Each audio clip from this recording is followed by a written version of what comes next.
नमस्कार। हिमाचल दर्पण live TV देख रहे हैं आप और मैं हूं आपके साथ अमीशा गुल्ला। खास बातचीत के लिए इस वक्त हमारे साथ मौजूद है शहरी विकास मंत्री एवं कानून मंत्री हमारे साथ सुरेश भारद्वाज जी इस वक्त मौजूद हैं। इनसे जानते हैं कि शिमला नगर निगम के चुनाव भी आने वाले हैं। जिस तरह से लगातार कांग्रेस भाजपा पर निशाना साध रही है उस पर भी इनसे चर्चा करेंगे और बजट सत्र भी शुरू होने वाला है उसको लेकर भी चर्चा करते हैं। जी सर, सबसे पहले तो धन्यवाद।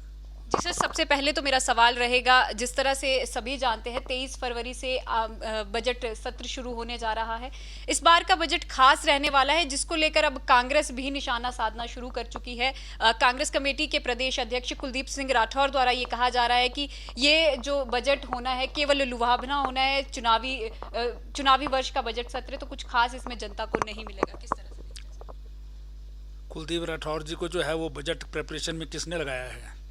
बजट जो है वो हिमाचल प्रदेश के मुख्यमंत्री पेश करेंगे और उसमें जो है वो जो फाइनेंस डिपार्टमेंट से संबंधित अधिकारी हैं वो उस बजट को बनाते हैं। वो जानकारी तो मंत्रिमंडल के सदस्यों को भी नहीं होती है। तो कुलदीप सिंह राठौर जी के कोई बहुत बड़े ऐसे जो हैं वो हमारे हिमाचल सरकार के बजट बनाने वालों में और फाइनेंस डिपार्टमेंट में जो हैं वो संपर्क हैं जिससे उनको बताया जा रहा है कि बड़े लुभावने होने वाले हैं।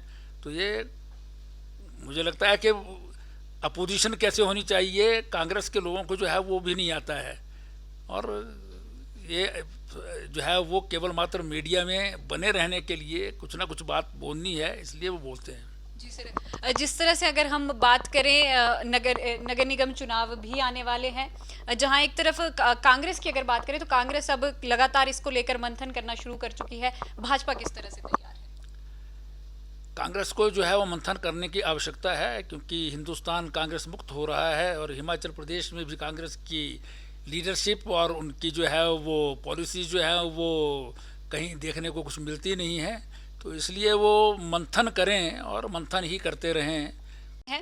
इस बार के बजट में जिस तरह से मुख्यमंत्री जयराम ठाकुर द्वारा लोगों से भी सुझाव मांगे गए थे, तो किस तरह से खास रहने वाला ये बजट सत्र है? क्या कुछ खास इस बजट में इस बार प्रदेश भर की जनता को और कर्मचारियों की अगर बात करें तो कर्मचारियों के भी कई सारे मुद्दे जो है सामने आ रहे हैं, तो किस तरह से खास रहने वाला ये बजट? देखिए, भारतीय जनता पार्टी जो है वो चाहे केंद्र में हो, वहाँ पर भी हमारी जो वित्त मंत्री हैं निर्मला सीतारमण जी, जब बजट प्रिपरेशन होती है तो डिफरेंट जो इकोनॉमिस्ट हैं या इकोनॉमिक ऑर्गेनाइजेशंस हैं, इंडस्ट्रियलिस्ट हैं और प्रदेश सरकारों के मुख्यमंत्री और वित्त मंत्री हैं, सबसे जो है वो बातचीत करते हैं और साथ ही साथ जो है वो सुजेशंस भी लेते हैं और उसके आधार पर बजट जो है वो बनाते हैं। इसी प्रकार से प्रदेश सरकार भी माननीय मुख्यमंत्री श्री जयराम ठाकुर जी 5वां बजट जो है पेश कर रहे हैं।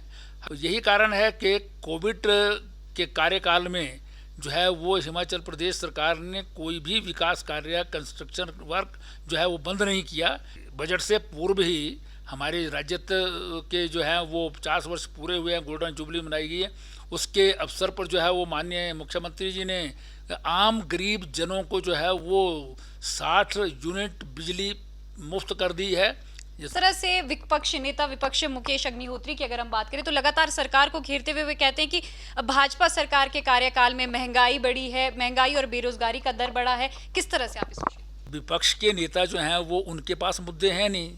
प्रदेश में वो प्रदेश सरकार की कमियों के और प्रदेश में कोई विकास कार्यों में कमी है उसके तरफ जो है वो कोई बात कर नहीं सकते क्योंकि कोई उनको दिखाई नहीं देती। जब कोई कमी रखी नहीं है तो इसलिए दिखेगी भी नहीं उनको। इसलिए फिर वो जो मुद्दे जो हैं वो उनकी सरकारों से चले आ रहे हैं जो हमारे पास इनहेरिटेंस में आए हैं। बेरोज़गारी बढ़ाने में तो सबसे बड़ा रोल जो है वो कांग्रेस का रहा है क्योंकि उन्होंने जो है वो जनता का काम नहीं किया। उन्होंने तो कहीं 2G में, कहीं 3G में, कहीं कॉमनवेल्थ गेम्स में, कहीं जो है वो समुद्र में भी, आसमान में भी, सब जगह जो है भ्रष्टाचार ही भ्रष्टाचार किया था। इसलिए कोई काम किया नहीं। अगर आप 2013 से लेकर 2017 और 2017 से लेकर के 2021 तक का रिकॉर्ड जो है वो रोज़गार देने का देखेंगे तो गवर्नमेंट सेक्टर में ही हमने आज तक जो है वो कांग्रेस के उस 5 साल के कार्यकाल के मुकाबले पर जो है वो लगभग जो है वो 10 गुना ज़्यादा जो है वो रोजगार दिया है। प्रदेश भर में कर्मचारी स्थायी नीति की मांग कर रहे हैं। वहीं अगर पुराने पेंशनर्स की बात करें तो एनपीएस कर्मी भी ओपीएस की मांग कर रहे हैं। देखिए, कर्मचारियों के सभी प्रकार के मुद्दे, कर्मचारियों की जो समस्याएं हैं, उनका निवारण हमेशा भारतीय जनता पार्टी ने ही किया है। कांग्रेस के शासन में तो 1970 में भी जो है पंजाब पे स्केल के लिए हिमाचल प्रदेश के कर्मचारियों को संघर्ष करना पड़ा था, और हिमाचल प्रदेश की वित्तीय स्थिति जो आज है उसके लिए भी जिम्मेवारी जो है वो कांग्रेस की है। हालांकि उसमें शांता कुमार जी थे, वो तो कर्ज लेने की बजाय जो है वो संसाधनों को बढ़ाने की दिशा में काम करते थे, और इसलिए उन्होंने जो है वो 12% रॉयल्टी का सिद्धांत जो है वो केंद्र सरकार से मान करके बिजली में जो है वो इनकम बढ़ाई थी। अगर बात करें कांग्रेस का, तो कांग्रेस का ये कहना है कि ये मिशन रिपीट नहीं, मिशन डिलीट होगा। किस तरह से इस बयान? अब उनको जो शब्दावली ही नहीं आ रही है कि मिशन रिपीट की जगह क्या बोलना चाहिए उनको। डिलीट क्या होता है? डिलीट तो कांग्रेस डिलीट होगी। अपने लिए वो शब्द प्रयोग कर रहे हैं। 2017 में हिमाचल प्रदेश में जो है वो एक परिवर्तन हुआ। उसके बाद जो काम प्रारंभ हुआ उसमें आम गरीब जनता की समस्याओं का समाधान होता हुआ नजर आ रहा है। पेंशनर जो हमारे बुजुर्ग लोग हैं, उनकी आयु 80 से 70 वर्ष की। कांग्रेस तो टेक्निकल काम करती थी, उन्होंने 80 से ऊपर रखा था, क्योंकि 80 से ऊपर बहुत कम लोग रह जाते हैं। जो भारतीय जनता पार्टी है वो तो गरीब हितैषी पार्टी है, जो बोलती है उसको करती है। कांग्रेस तो हमेशा से जो है वो नारा लगाती है और उसको बाद में पता नहीं चलता। कांग्रेस कहीं देखने को नहीं मिलेगी सारे देश भर में भी। अब उनका तो अगर देखा है, वो तो अपना अध्यक्ष नहीं बना पा रहे हैं। राष्ट्रीय स्तर पर जो है वो बेटा बनता है कभी अध्यक्ष, फिर वो त्यागपत्र दे देता है, फिर मम्मी बन जाती है अध्यक्ष, फिर जो है वो अब कुछ नहीं बनता है तो चलो बहन को जो है वो खड़े कर दो।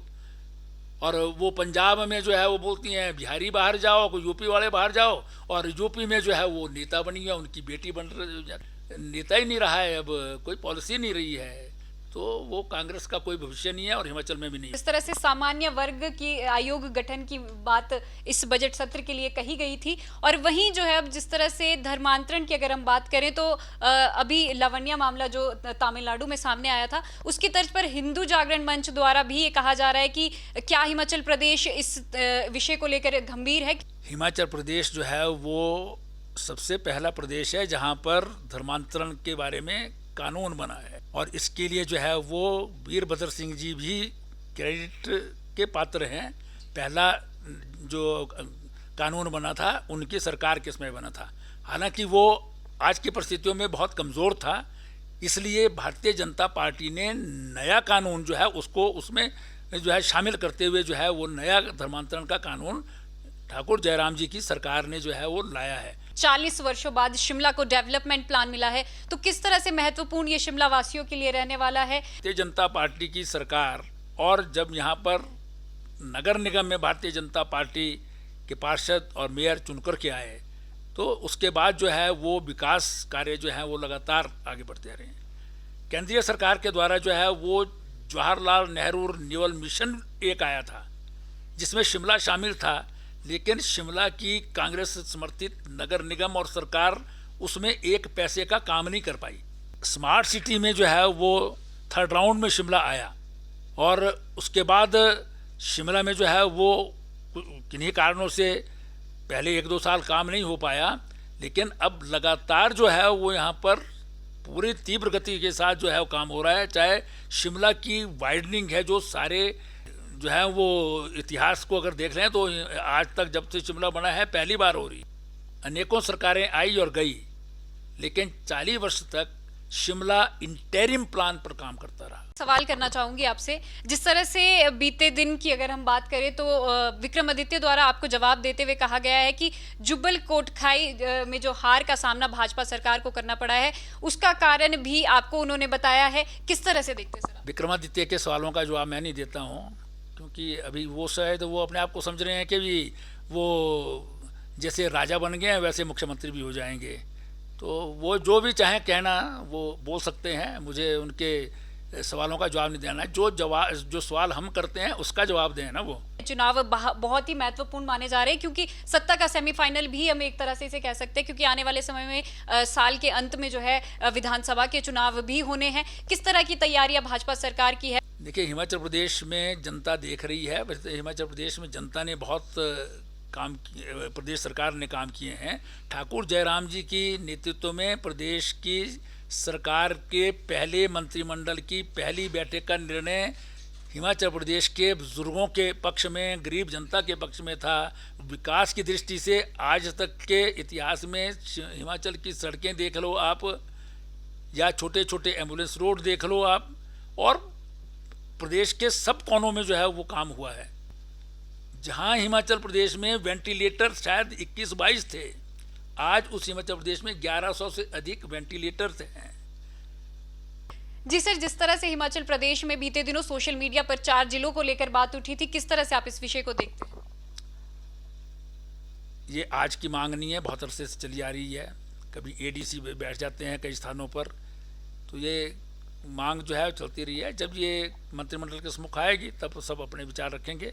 ये माननीय मुख्यमंत्री जी को, पार्टी को तय करना है कि आवश्यकता है या नहीं आवश्यकता है। एडमिनिस्ट्रेटिव दृष्टि से हिमाचल प्रदेश क्या स्थिति में है कि वो इतना खर्च जो है वहन कर सके या नहीं कर सके, और क्या आज एडमिनिस्ट्रेटिवली आवश्यकता है इसकी। ये सब विषयों पर जो है वो गहन चिंतन करने के बाद ही कोई निर्णय लिया जा सकता है। जी, अंत में हम चाहेंगे हमारे दर्शकों को और हिमाचल प्रदेश की जनता को एक संदेश जरूर दें। कोरोना वायरस के लिए जो लेटेस्ट एडवाइजरी आई है, प्रतिबंध खत्म किए जा रहे हैं, लेकिन उसके बावजूद जो कोविड का बिहेवियर है वो बदस्तूर जारी रखना है। मास्क पहने, 2 गज की दूरी मेंटेन करें, हाथ धोएं, ये सब करते रहना है हमको। जी, बहुत बहुत धन्यवाद सर हमसे बातचीत करने के लिए। हमारे साथ जुड़े थे शहरी विकास मंत्री सुरेश भारद्वाज जी, जिन्होंने तमाम मुद्दों पर हमारे से चर्चा की, और तमाम जो है जनता के मुद्दों को लेकर आगे भी इसी तरह से जनता के समक्ष जाते रहेंगे। और इनका ये भी कहना है कि आने वाले समय में भारतीय जनता पार्टी जो भी बचे मसले हैं हिमाचल प्रदेश में चल रहे हैं, कर्मचारियों से जुड़े मसले हैं या कोई अन्य मसले हैं, जल्द ही उनका भी समाधान किया जाएगा। फिलहाल राजधानी शिमला से इतना ही। आप बने रहे हिमाचल दर्पण लाइव टीवी के साथ। मैं अमीशा कुल्ला, धन्यवाद। गोल्ड या डायमंड की खरीदारी का सोच रहे हैं तो विजिट करें राजेंद्र ज्वेलर्स, जो आकर्षक उपहार के साथ देते हैं बेहतर सेवाएं। 916 हॉलमार्क्स गोल्ड और डायमंड ज्वेलरी बहुत ही कम बनाई की लागत के साथ। हमारे यहाँ आप खरीद सकते हैं शादी के आकर्षक डिजाइन से बनी ज्वेलरी। तो आइए और खरीदारी कीजिए और कीजिए अपनों को खुश। राजेंद्र ज्वेलर्स, नजदीकी शून्य मंदिर सोलन, या कॉल करें 9816130423 9625682430।